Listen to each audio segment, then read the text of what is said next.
हर हर महादेव। अगर आपको मेरे द्वारा दी गई जानकारी पसंद आए तो मेरे इस वीडियो को लाइक करें, शेयर करें और मेरे इस चैनल को सब्सक्राइब करें। प्रजापति दक्ष ने अपनी 27 पुत्रियों का विवाह चंद्रदेव से किया था। चंद्रदेव की 27 पत्नियां कोई और नहीं बल्कि 27 नक्षत्र हैं। उनकी 27 पत्नियों में रोहिणी, अश्विनी, मूल, मृगशिरा, पुष्प, चित्र, अनुराधा, विशाखा, श्रवणा, ज्येष्ठा इत्यादि आती हैं। दक्ष की सभी पुत्रियों में रोहिणी सबसे सुंदर थी। चंद्रदेव राजा दक्ष की 27 पुत्रियों में से सबसे बड़ी पुत्री रोहिणी से ही सबसे ज़्यादा प्रेम करते थे। इसी कारण वे अपना ज़्यादातर समय उन्हीं के साथ बिताया करते थे और हर कार्य में उनको ही महत्व दिया करते थे। चंद्रदेव के द्वारा रोहिणी को दिए जा रहे विशेष स्नेह से उनकी बाकी पत्नियां अपने आप को उपेक्षित महसूस करने लगीं। धीरे धीरे यह उपेक्षा बढ़ती चली गई और रोहिणी की बाकी सभी बहनों को उनसे ईर्ष्या होने लगी। चंद्रमा के द्वारा उनके साथ किया जा रहा यह व्यवहार उन्हें सहन नहीं हुआ और वे सभी अपने पिता राजा दक्ष के पास चली गईं। राजा दक्ष अपनी सभी पुत्रियों के इस प्रकार अचानक आगमन से चौंक गए और उनसे इसका कारण पूछा। तब सभी ने अपने पिता के सामने पूरी बात बेझिझक बता दी और इसका समाधान निकालने को कहा। यह सुनकर राजा दक्ष चंद्रदेव से मिलने गए और उन्हें ऐसा न करने की सलाह दी। चंद्रदेव ने राजा दक्ष की बातों को ध्यानपूर्वक सुना और आगे से ऐसा न करने को कहा, लेकिन फिर भी उन्होंने रोहिणी के प्रति अपने विशेष स्नेह को नहीं छोड़ा।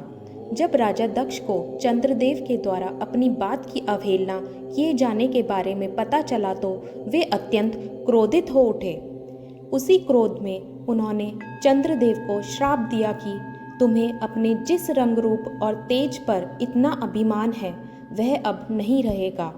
राजा दक्ष के द्वारा चंद्रमा को क्षय रोग से पीड़ित हो रहने का श्राप मिला, जिस कारण चंद्रदेव का तेज हमेशा के लिए चला गया।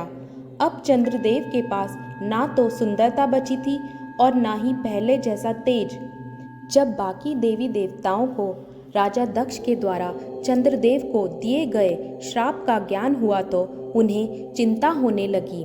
बिना चंद्रदेव के तेज के पृथ्वी पर संकट उत्पन्न हो जाता, इसीलिए वे सभी भगवान ब्रह्मा के पास गए और इसका कुछ उपाय बताने को कहा।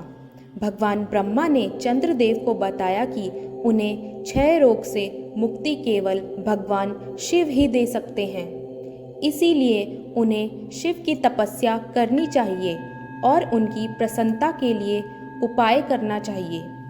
इसके लिए उन्होंने एक शिवलिंग की स्थापना करने को भी कहा।